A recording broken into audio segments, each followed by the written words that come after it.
The sky above Mars was not red anymore. It was black. Black with ships. Hundreds of Vorkai warships hung in the Martian atmosphere like dark mountains, blotting out the sun.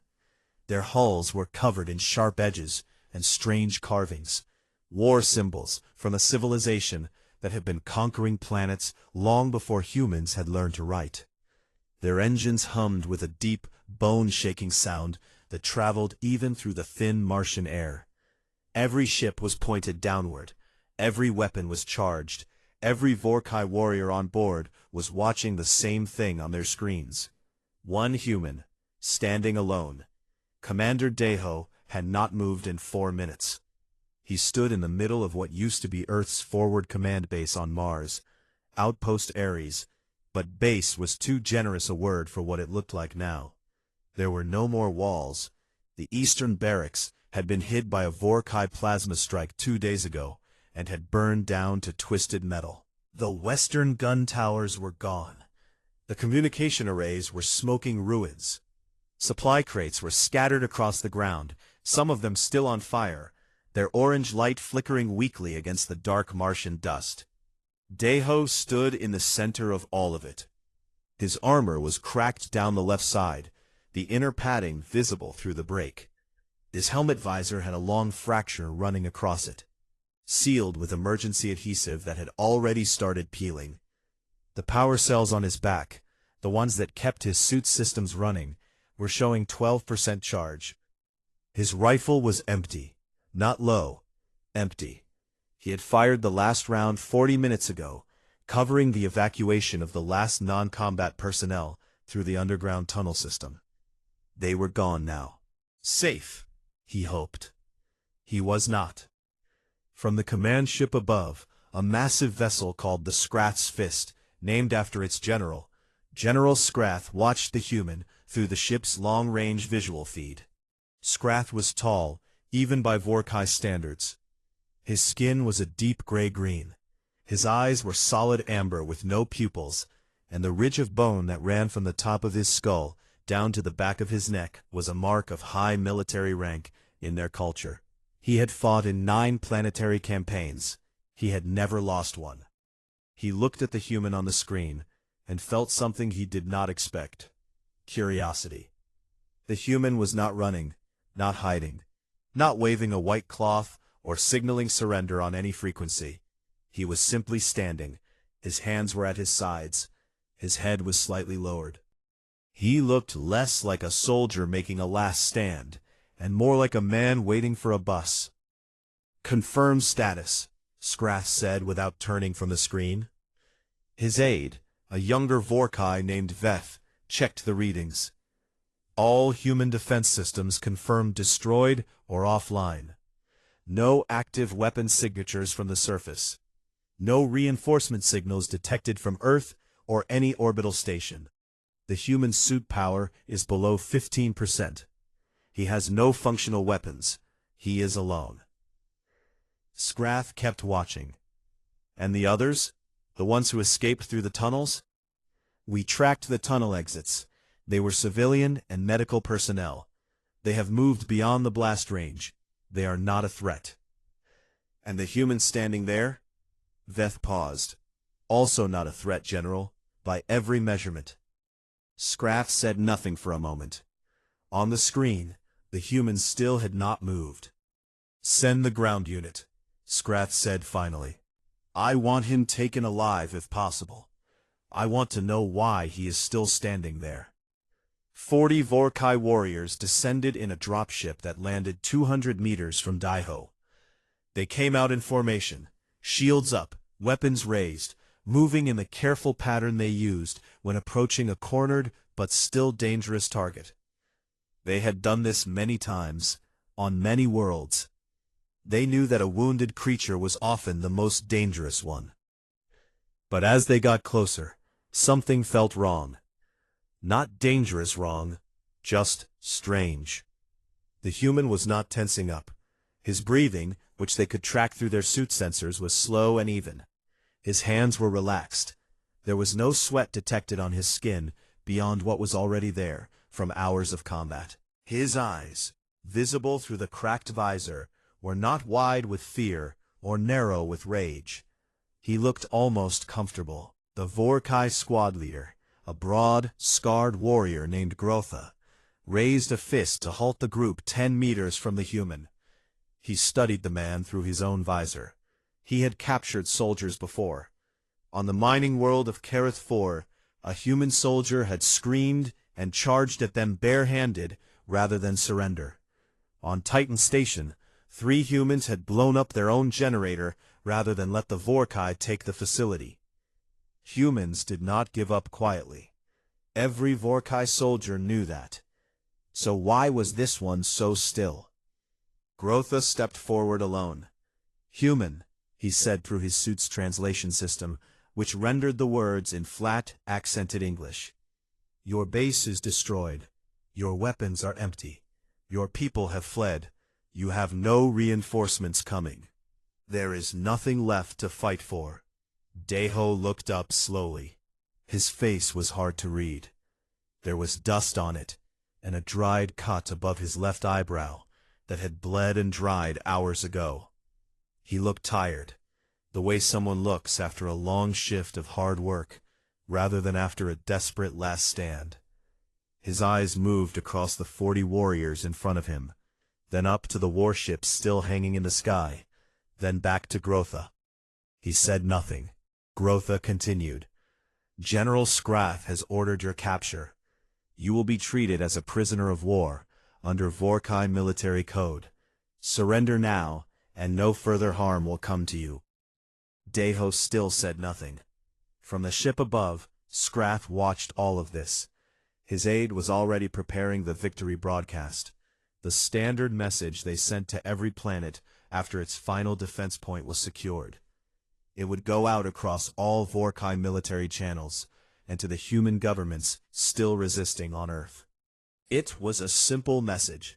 It said, "Your last soldier on Mars has fallen. It is over. Surrender now." Skrath approved the broadcast without looking away from the screen. The message went out. Across the Vorkai fleet, warriors let out their traditional victory call, a low, resonating sound made deep in their chests, rising and falling like a wave. It echoed through every corridor of every ship. Victory. Mars was theirs. And yet, Skrath leaned slightly forward in his command chair. The human had not reacted to the broadcast. He had not flinched at the victory call. He had not looked up at the fleet or down at the ground in defeat. Instead, very slowly, the corners of his mouth had moved. Skrath's translator was not needed to understand what that meant. He had studied human facial expressions thoroughly before this campaign. It was part of his preparation. He knew what fear looked like on a human face, what anger looked like, what exhaustion looked like. He knew what a smile looked like. And what he was seeing on the human's face right now was not a small, polite smile. It was not the nervous smile of someone trying to stay calm. It was wide, slow, and deeply, quietly satisfied, like a man who had just watched the last piece of a very long plan fall into place. Skrath said nothing, but for the first time in 9 campaigns, something moved in his chest that he did not immediately recognize. It took him several seconds to identify it. It was unease. Lieutenant Rena had not slept in 31 hours. She was sitting cross-legged on the floor of a cramped utility room 3 levels below the Martian surface, inside a tunnel section that did not appear on any official map the Vorkai had captured. The room was barely 2 meters wide. It smelled like coolant fluid and old metal. 3 portable screens were propped up in front of her, all of them running on a low power mode that kept their energy signatures too small to detect from above. On the leftmost screen, a damaged surveillance drone was feeding her a live view of the surface. The image was grainy and kept cutting out for 2 or 3 seconds at a time. But it was enough. She could see the 40 Vorkai warriors. She could see Deho standing in the middle of it all, small against the enormous backdrop of destruction around him. She watched him the way you watch someone standing on the edge of something very high. Behind her, 3 other people sat in the narrow space. 2 of them were technicians, keeping the equipment running and quiet. The third was Dr. Woojin, officially listed as the head of geological survey operations for Outpost Ares, which was technically true, and also thoroughly unimportant compared to what he had actually been doing for the past 8 months. Woojin was 44 years old, lean, with wireframe glasses that he kept pushing up his nose, even though there was a perfectly good surgical correction available. He said he thought better with them on. Nobody had ever argued with that claim, because the results of his thinking had been consistently extraordinary. He was staring at a tablet in his lap, and his expression was the careful, neutral look of someone who was either very calm or working very hard to appear that way. Rena glanced back at him.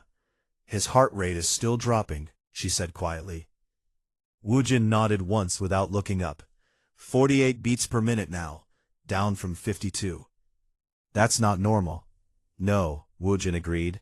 "It is not normal for someone surrounded by an alien invasion fleet." He finally looked up. "It is, however, completely normal for Daeho when a plan is working." Rena turned back to her screen. On it she watched Grotha step forward and speak to Daeho. She could not hear what was being said, the drone's audio receiver had been damaged, but she could read enough from the body language. Daeho was not responding. She had served under Daeho for 2 years. She had seen him in firefights, in negotiations, in the kind of meetings where everyone in the room was angry, and the only goal was to leave without making things worse. She had never seen him panic. She had also never seen him look quite the way he looked right now, even through the grainy drone feed. He looked satisfied. Which, given the situation, was either a sign that she was missing something important, or a sign that he had completely lost his mind. Rena very much hoped it was the first option. She pulled up the second screen, which was showing a map of the surrounding area. 240 square kilometers of Martian surface, with Outpost Ares at the center. She had looked at this map so many times over the past 8 months that she could have drawn it from memory. She knew every ridge, every crater, every tunnel entrance. She also knew what was buried under it. Not all of it. Woojin had kept the full picture close to his chest until the very end, giving each team only the information they needed for their specific part of the work. It was a security measure. If any one person was captured and interrogated, they could not give away the whole picture. Even Rena, who was Daeho's second-in-command and had known about the plan longer than almost anyone, had not seen the complete layout until 3 days ago. When she had finally seen it, she had sat quietly for almost 2 full minutes before saying anything. What she had eventually said was, "This is either the most brilliant thing I have ever seen, or it will kill all of us." Woojin had pushed his glasses up and said, "Yes, that is a reasonable summary." On the screen above, the Vorkai victory broadcast was going out. Rena could see the text of it being picked up by one of their passive receivers, the kind that only listened and never transmitted.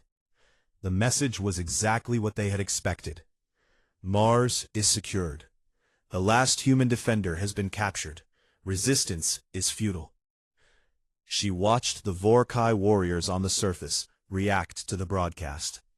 Their body language changed. Shoulders dropped slightly. Weapons were lowered a fraction. A few of them turned to speak to each other. The dropship that had brought them ramp was still open, but the crew inside had visibly relaxed. Winning felt good. Even alien soldiers enjoyed it. That was the thing Woojin had explained to her once, in one of their long planning sessions, deep in the tunnels. He had said it very simply. Every species that had ever built an army had the same weakness, not any one species' weakness. A universal one. Victory made you stop paying attention. When you thought the fight was over, you stopped looking for the fight. You started thinking about what came next, the occupation, the resource extraction, the report you were going to file, the ceremony back home. Your focus moved forward, past the moment you were in, toward the future you had just secured. And in that gap, that small golden gap between thinking you had won and actually being safe, you were more vulnerable than at any other point in the entire battle. Wu Jin had built everything around that gap. 8 months of work, hundreds of people involved in pieces they did not fully understand. Supply runs disguised as geological surveys. Equipment moved through tunnels in the dead of the Martian night. Power signatures masked by the outpost's own energy grid. All of it quiet. All of it patient. All of it waiting. Waiting for exactly this moment. Rena looked at the third screen. It was showing a single interface. A simple panel with a row of status indicators, all currently showing green, and one large button in the center that was currently locked behind a 6-digit authorization code. Wu Jin's tablet chimed softly. He looked at it. Then he looked at Rena. "The fleet has moved into the secondary formation," he said. "All capital ships are now inside the grid perimeter." Rena's mouth went dry. "All of them?" Wu Jin checked again. 412 vessels confirmed inside the zone. The remaining 31 are still at the outer edge. He paused. "Close enough." Rena turned back to her screen. She looked at Deho, still standing there, still grinning. She thought about what was going to happen in the next few minutes. She thought about the scale of it, the sheer size of what Wu Jin had built under this ground. She thought about every person who had worked on it, every hour spent in darkness and silence, every moment they had held their breath and hoped the Vorkai would not scan too deep. She thought about the 412 ships hanging above them like a ceiling made of steel and firepower. And then she thought, they have no idea. 412 ships, thousands of Vorkai warriors, the most powerful military force that had ever appeared in Earth's solar system. They had fought their way across the asteroid belt, taken Titan Station, destroyed every orbital defense platform Earth had managed to deploy. They had come here expecting a war, and found one. They had won every engagement, taken every objective, and now they stood at the final point. One broken base, one lone soldier, one cracked visor and empty rifle. They had won. They were sure of it. They had no idea they were standing inside a trap that had been built specifically for them. No idea that every move they had made since entering Martian orbit had been quietly guided, not forced, not herded obviously, but gently, patiently nudged toward this position. No idea that the destruction of the outer defenses had been real, but the placement of them had been deliberate, designed to channel the fleet inward.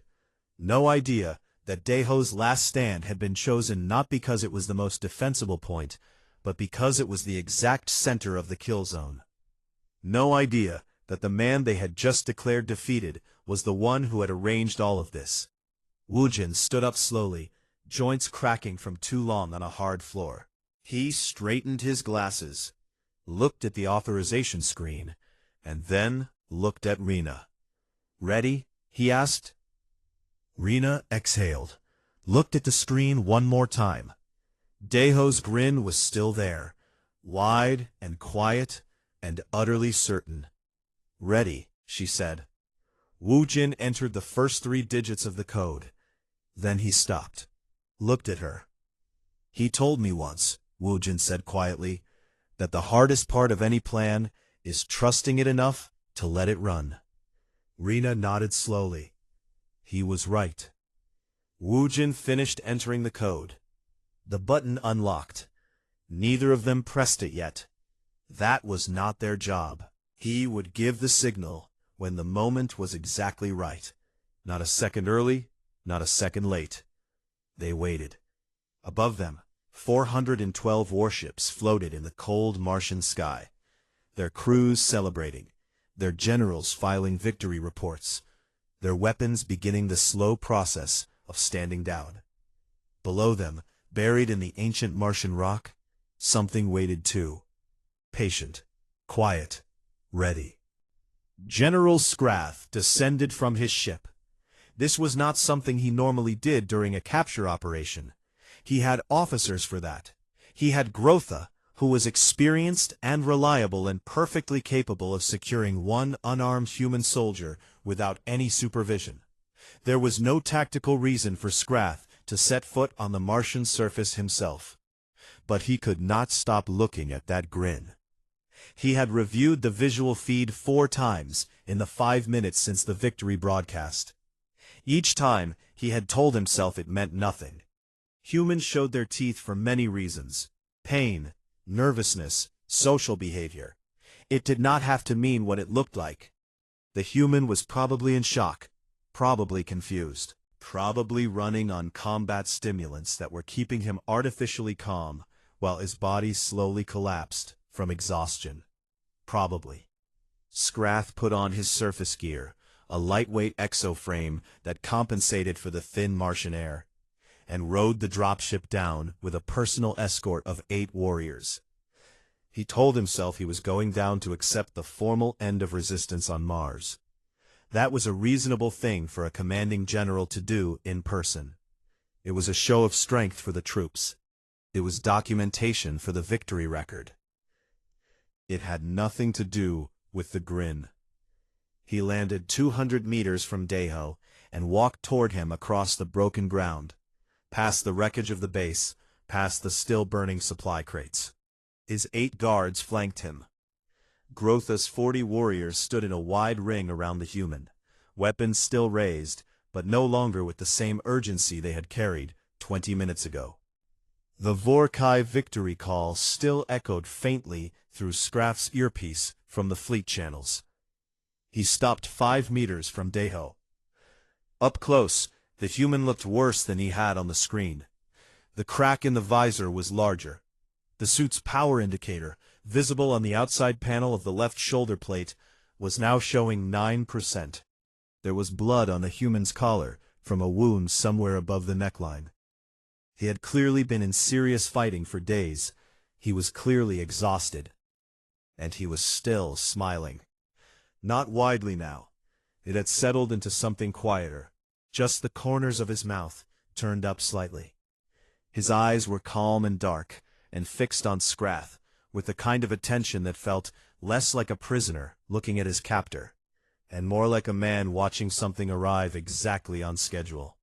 Scrath studied him for a long moment. Then he spoke, his translator rendering the words in clean, clear English. "You fought well," he said. It was not a compliment meant to soften things. It was a statement of fact, and Scrath gave it as one. "Your defense of this outpost delayed our timetable by 11 days. That is longer than any single human force has held against us." Deho said nothing. "Your name is in our military records," Scrath continued. "Commander Deho. You were decorated 3 times by Earth Command. You were the lead strategist for the defense of Titan Station before it fell." He paused. "You were the one who destroyed the fuel depot on Ceres, rather than let us take it intact." Still nothing. Scrath took 1 step closer. He looked at the human's face very carefully. He was trying to diagnose the expression. In his years of command, he had learned to read the faces of many species, their tells, their habits, the way their bodies communicated what their words did not. It had kept him alive in negotiations and on battlefields. But this face was doing something he had not seen before. It was not defiance. Defiance had a hardness to it, a tension in the jaw and the brow. It was not fear disguised as calm. He had seen that many times, and it always leaked through in small ways, the too steady breathing, the eyes that moved too carefully. It was not the emptiness of someone who had simply given up and stopped caring.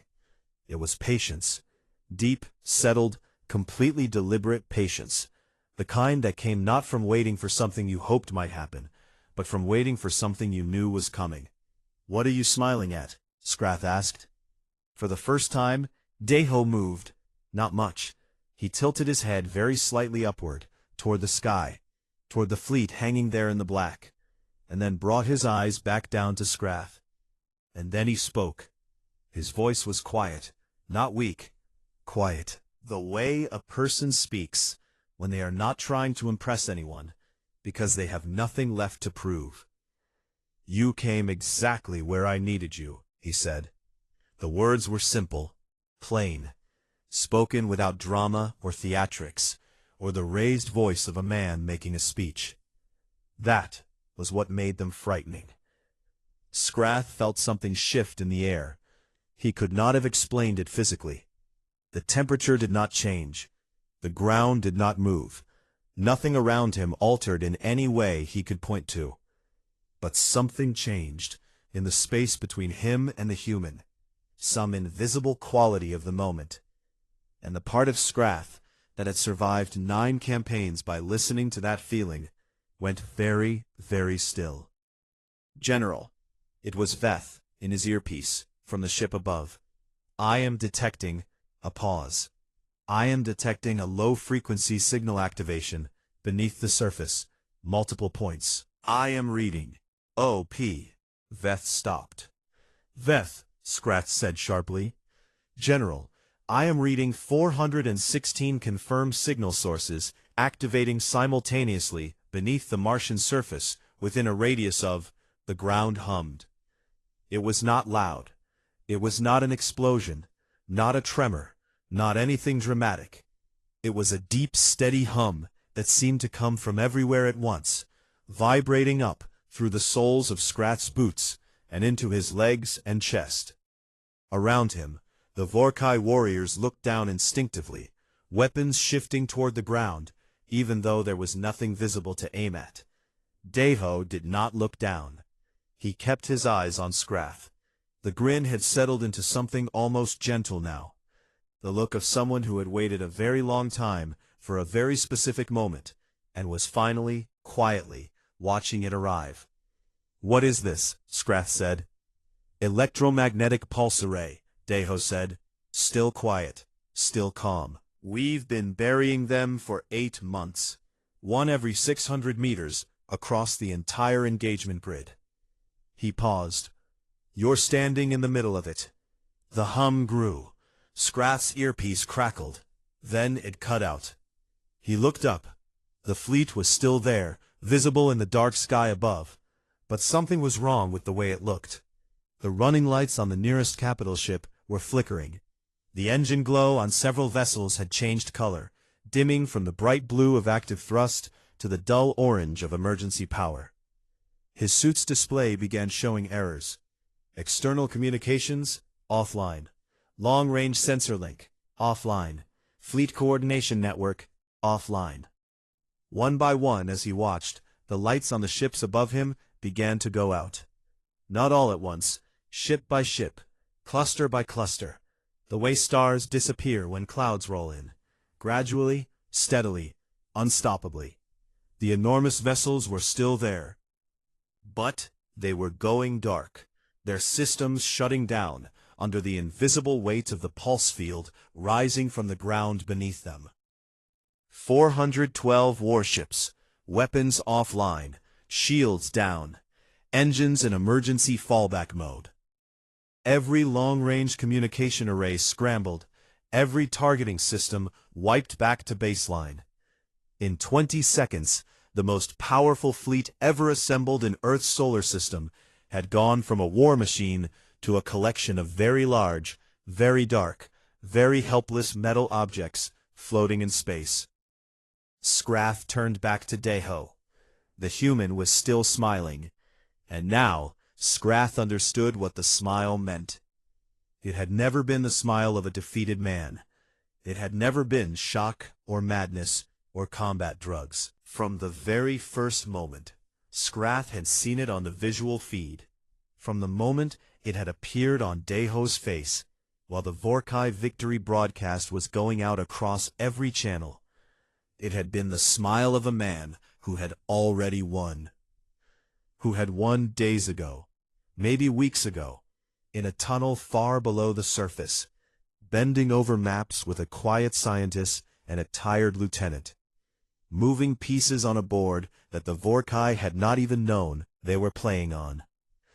"You let us take the base," Scrath said slowly. It was not a question. "I let you take everything you needed to take," Deho said. "The outer defenses, the gun towers, the communication arrays. All real, all gone, all exactly where I needed them to be when you hit them." He glanced up at the darkening fleet for just a moment.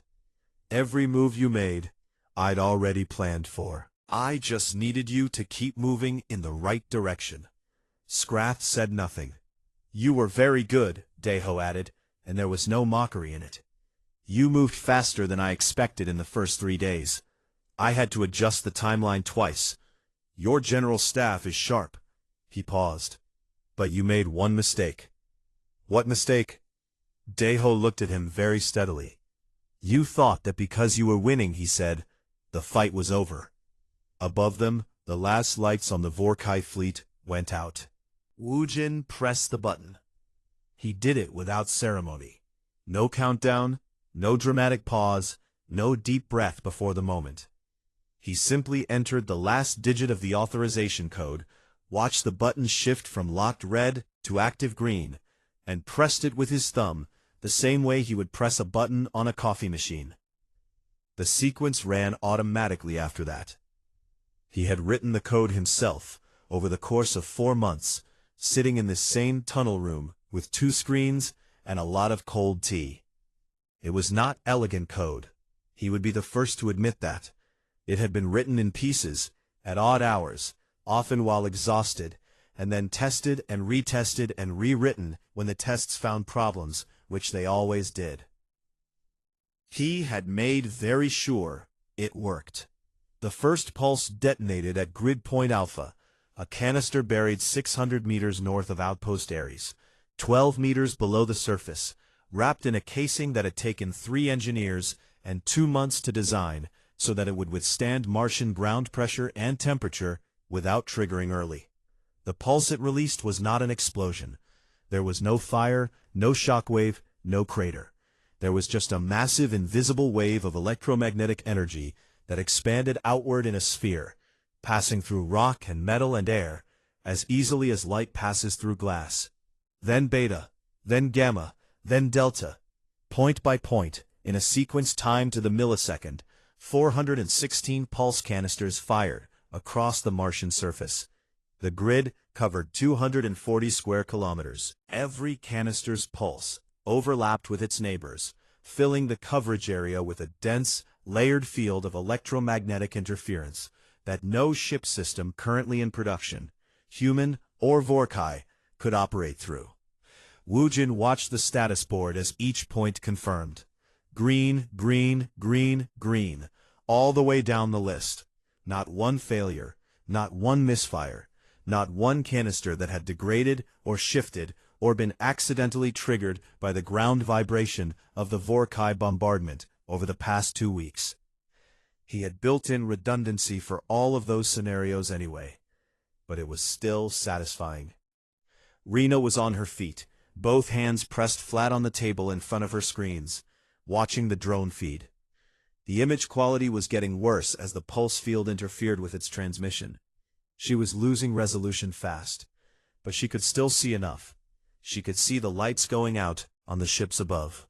She could see the Vorkai warriors on the ground, looking up, looking at each other, looking at their equipment with the confused movements of people whose tools had just stopped working. She could see Deho.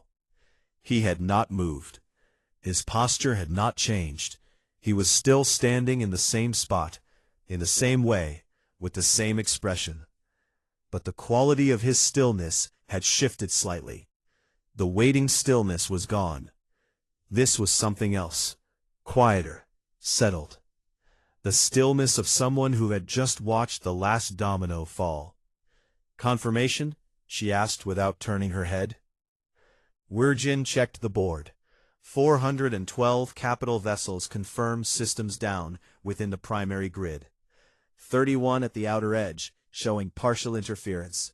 Navigation and weapons are offline, but some communications may still be functional on backup power, within expected parameters. The ground troops? Their suit systems are running on local power only. Short-range communication between individual suits may still be functional. Everything else, ship links, fleet network, targeting coordination, gone. He looked at her. They can still see and hear and carry a weapon, but they cannot call for help, and they cannot coordinate above squad level. Rena straightened up. Then it's time. She picked up the hardline communicator, a physical cable that ran through the tunnel system, carrying no electromagnetic signal that could be detected or jammed, and pressed the contact button for channel 7. It connected after 2 seconds. This is Rena. Grid is live. All primary targets confirmed. Begin Phase 2. The voice that came back was calm and professional, and came from a long way away. Copy that. Phase 2 is go. Estimated arrival, 14 minutes. Rena set down the communicator. Wirgin was already pulling up the secondary tracking board, the one that showed not the Martian surface, but the space beyond it. Beyond the orbit of Mars. The region of space that the Vorkai had scanned thoroughly when they arrived, and found empty, because it had been empty then, and because the ships now moving through it had been parked in carefully chosen positions behind the gravitational shadow of the asteroid belt for the past 6 weeks, running on minimal power, emitting nothing detectable, waiting.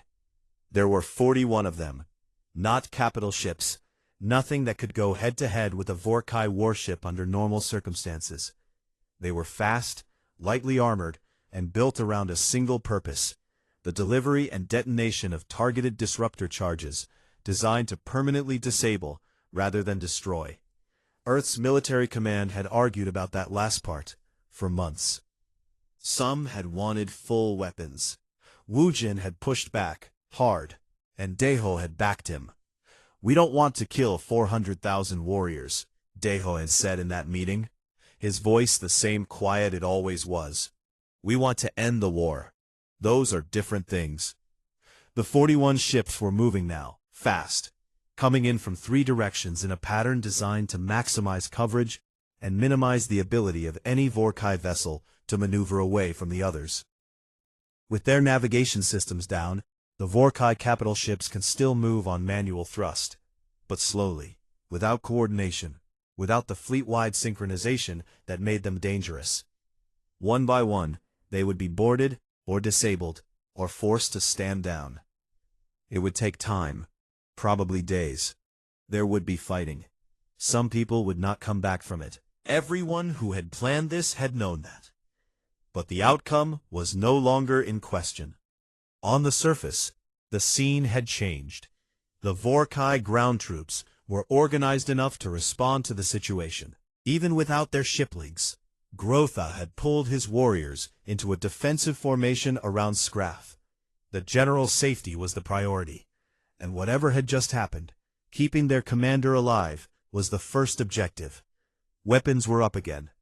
Postures were tight and professional. But they were looking in every direction now. Up at the darkened fleet, sideways at each other, down at their own useless suit displays. The confidence of 20 minutes ago, the loose shoulders and lowered weapons of soldiers who believed the fight was won, was completely gone. They knew something had gone very wrong. They did not yet know what. Daeho knew what. He had stepped back slightly when Scrath's escort had raised their weapons, putting a few more meters between himself and the nearest armed warrior. Not running, just repositioning. His suit was at 8% power now. The suit systems that still worked were the ones that needed the least energy. Basic life support, the visor, the boots. Everything else was gone. He did not need anything else. He looked at Scrath. The general had not panicked. Daeho had not expected him to. In his research on Scrath before the campaign, he had found a consistent pattern. The general was calm under pressure. He did not make emotional decisions. He adapted. He was, by any measure, very good at what he did. That was why Daeho had made sure the trap did not get him anything to adapt to. There was nothing to adapt to here. No way to call for reinforcements that could respond faster than the human fleet already moving. No way to reboot the ship systems before the disruptor charges arrived. No way to coordinate a counteraction without the fleet network. The situation was not a setback. It was a conclusion. Scrath seemed to understand this. His amber eyes moved across the dark sky, calculating. Rena could have told him the exact numbers if she had been standing there, but she was watching from below, and he was arriving at them on his own. She could see it in the way he stood. Not defeated, not broken, but still. The stillness of a man finishing a calculation and not liking the answer. He looked back at Deho. "The evacuation," he said finally. "The civilians through the tunnels." "Moved the last of them out 4 days ago," Deho said. "The tunnel network goes a lot further than your scans suggested. We've been expanding it for 2 years. Scrath was quiet for a moment. "And you, staying here, making yourself visible, drawing our attention." "Someone had to make sure you came down to the surface personally," Deho said. "Easier to ensure the fleet held position if the commanding general was on the ground, watching a capture operation." He paused. "You're good at staying on your ship during a fight, General. I needed a reason to get you out of it." Scrath looked at him for a long time. Then, slowly, he did something that none of his warriors had ever seen him do in 9 campaigns. He laughed. It was short, and it came out like something that surprised him. But it was real. The sound of a man who had been completely outplayed and was honest enough to recognize it. 8 months, he said. 8 months, Deho confirmed. While we were still in the outer system. Before you crossed the asteroid belt. Scrath shook his head slowly. Not in anger. In something closer to reluctant admiration. "You knew we were coming." "We've known about your survey probes for 3 years, Deho said. "We just needed time to be ready." Above them, 14 minutes away, 41 human ships were coming fast. And below them, in a tunnel room that smelled like coolant and old metal, Woojin pushed his glasses up his nose and quietly began preparing the next phase of the plan. Because Deho had told him, 8 months ago, in the very first planning meeting, something that Woojin had written down and kept on the wall above his workstation ever since. It said, "The trap is not the end. The trap is just the beginning of the conversation." The first human ship arrived in 13 minutes and 40 seconds. It came in fast, running dark until the last moment, then lit up all at once. Lights, comm signals, targeting locks, broadcasting openly so every Vorkai vessel in the area knew exactly what was pointing at them. It was not a capital ship. It was a destroyer class, lean and angular, moving with the sharp efficiency of something built to be quick rather than powerful. But it was not alone. 4 more arrived within 90 seconds of it, spreading into a wide encirclement pattern that covered the largest cluster of drifting Vorkai vessels. Then 5 more. Then 8. By the time the last of the 41 ships settled into position, the Vorkai fleet had been divided into 6 groups, each surrounded, each with targeting locks on every major system that still had any power. None of the Vorkai ships fired. They could not have hit anything useful if they had tried. Without targeting coordination, without navigation, without fleet communication, each vessel was fighting alone and blind, in the middle of a formation designed to make solo action pointless. General Yuna's voice came over the open broadcast channel, a frequency that every ship in the area, human and Vorkai alike, could receive. She spoke in Vorkai Standard, which she had spent 6 months learning for this exact purpose. "This is General Yuna, Commanding Officer of Earth Defense Reserve Fleet. All Vorkai vessels are hereby ordered to stand down. Power down all remaining weapon systems and open your docking bays. Any vessel that complies will be treated according to full prisoner of war protocol. Any vessel that does not comply will be disabled by force. She paused for exactly 2 seconds. You have 5 minutes. Her voice was not angry. It was not triumphant. It was the flat, professional tone of someone delivering instructions that they fully expected to be followed, because the alternative had already been considered and found unacceptable. Scrath heard the broadcast through the short-range communicator that Grotha handed him, one of the few devices still working at ground level. He listened to it once. Then he stood still for a moment, looking up at the sky. 412 ships, dark, surrounded. Outgunned not because the human fleet was larger or more powerful in absolute terms, but because his fleet was currently not a fleet. It was 412 individual vessels, with no way to act as a unit, no way to coordinate, no way to do the thing that made a fleet dangerous, which was to operate as a single coherent force. He had spent his career building and commanding that force. He knew better than anyone what it could do when it functioned. He also knew, looking at it now, what it was without that function. Metal, floating, helpless. He handed the communicator back to Grotha. "Signal the fleet," he said. "Stand down." Grotha stared at him. "General, signal the fleet, Commander Grotha." Scrath's voice was not loud, but it carried the weight of 9 campaigns and the complete absence of doubt. "There is no other rational decision. We stand down." Grotha held his gaze for a moment, then nodded once, and turned to relay the order through whatever short-range communication still worked between the ground team and the nearest ship. Scrath turned back to Deho.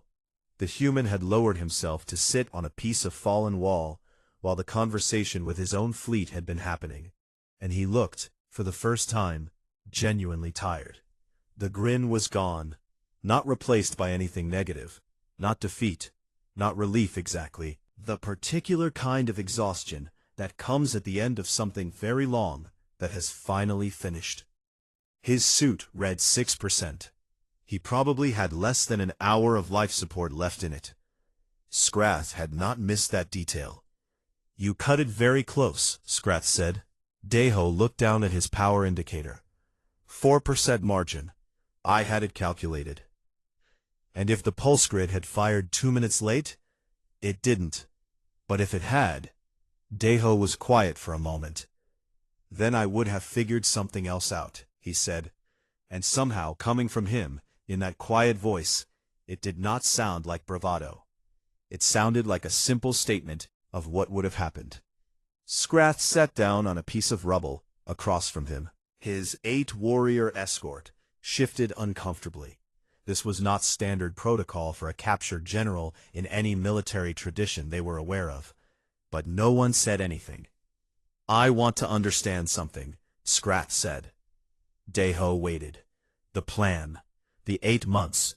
The entire network of tunnels and canisters and position ships. He looked at the humans steadily. "You did all of this while also fighting us, while also conducting actual combat operations, while also managing the evacuation of personnel and making it look like a genuine last stand." "The fighting was real," Deho said. "I didn't plan to lose people. I planned to lose ground. There's a difference. But the men and women who fought in those outer engagements, they believed they were in genuine defensive battles. They were. Those were real battles." Deho's voice was level, but the weight in it was clear. They fought, and some of them died, defending positions that needed to be defended, to buy time and to channel the advance. They weren't props. They were soldiers doing their jobs. He paused. "I don't use people as props." Scrath looked at him carefully. But they didn't know the larger plan. Not the full picture, no. The fewer people who know the full picture, the harder it is to find. He looked at the ground for a moment. Wu Jin knew. Rena knew. 3 others. Everyone else knew their piece. "It is a cold calculation." "Yes," Deho said, "it is. War is full of cold calculations. The goal is to make sure the ones you make are the right ones. He looked up.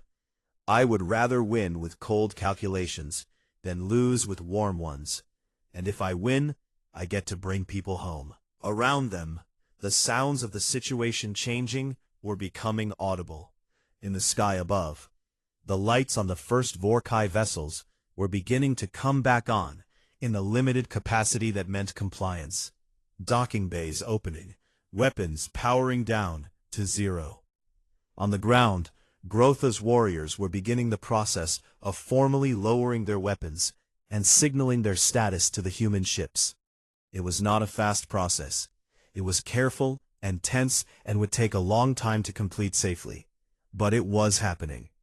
What happens now? Scrath asked. Negotiations, Deho said. Your fleet is intact. Your crew is alive. We're not interested in destroying 400,000 Vorkai warriors. We're interested in an agreement that means this doesn't happen again. He looked at Scrath directly. Earth has things you want. You've shown us that. We have things you didn't expect. There's a conversation available here that isn't a war. And if our government rejects the negotiation, then we have your fleet, Deho said simply, which is a reasonable starting position.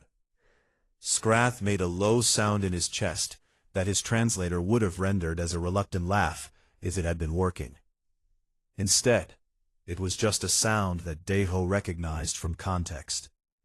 3 days later, Rena stood in a temporary conference room assembled inside the largest of the human destroyers, watching through a narrow window as General Scrath and General Yuna sat down at opposite ends of a table, with a translator console between them. Woojin stood beside her, coffee in hand. Real coffee, from a sealed vacuum pack he had been saving for what he described as the appropriate occasion. He had deemed this the appropriate occasion. Do you think it'll work? Rena asked. Just as a question. Woojin considered it the way he considered everything. Carefully, from multiple angles, without hurrying. It depends on what they both want more, he said finally, whether that's victory or a future. Rena watched Scrath settle into his chair. The general looked the same as he had on the Martian surface. Composed, clear-eyed, attentive. He had not broken under the reversal. He had adapted, as Deho had known he would. That was partly why the plan had been designed to leave him no room to adapt into anything dangerous. A good enemy, kept alive and treated with respect, sometimes became a good partner. That was another thing Deho had said in that first planning meeting, 8 months ago. She wondered where Deho was right now. He had been taken to the medical bay the moment the human ships arrived. His suit had been at 3% when they reached him.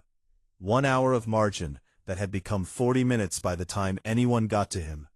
He had been dehydrated, running a minor fever, and had 4 separate wounds that had been sealing themselves with emergency medical foam for anywhere between 6 and 30 hours. The medics had been unhappy with him. He had thanked them politely and asked if there was any tea. There was a word in several languages, Earth languages, alien languages, languages spoken by species that had been watching this corner of the galaxy for longer than humanity had been writing things down. For what Deho had done. The word was different in every language. In English, the closest was probably strategist. But that was too clean, too small. What Deho had done was not just strategy. It was a way of looking at a situation that most people, faced with an overwhelming enemy, could not manage. Most people saw the enemy's strength and tried to match it. Or they saw it and tried to run from it, or they saw it and gave up. Deho had looked at it and asked, what does this strength require of the enemy? What does it make them do? And if I know what they will do, where do I need to be waiting when they do it? He had looked at an alien invasion fleet and seen not a wall, but a river, and he had spent 8 months building a channel for it to flow into. 6 weeks after the conference room meeting, the first formal peace agreement between Earth and the Vorkai Dominion was signed aboard the destroyer. It was not a complete peace.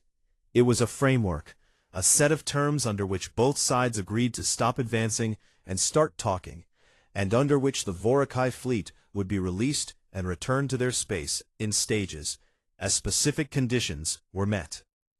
It was not perfect. It would need to be renegotiated. It would probably almost fall apart at least twice before it held. But it was a beginning. The news, when it reached Earth, did not come with a lot of detail about how it had happened. There were no broadcasts of the EMP grid firing, no footage of the fleet going dark. The official release said only that Earth Defense Forces had repelled the Vorakai advance at Mars, and that negotiations were underway. In the informal channels, in military networks, in the small communities of people who had been there or knew someone who had, a different version circulated, a simpler one. It did not have all the technical details. It did not have the full 8-month plan. It just had the image. One human soldier, standing in the wreckage of a destroyed base, surrounded by an alien fleet, with everything gone, and grinning, because he already knew how it ended. That image, and the story that came with it, traveled further than anyone expected. It crossed the boundary of the solar system the way ideas sometimes do, passed along by travelers, by traders, by the network of species that moved through that region of space, and talked to each other the way beings who share a galaxy eventually learn to talk. Some species heard it and felt nothing particular. Others heard it and felt something that took them a while to identify. It was the same thing Scrath had felt, standing on the Martian surface, watching the corners of a human mouth turn upward. It was the feeling of learning, for the first time, that the thing you thought you understood was considerably more complicated than you had assumed. And that somewhere out there, in a solar system you had decided was easy, someone had been thinking 12 steps ahead.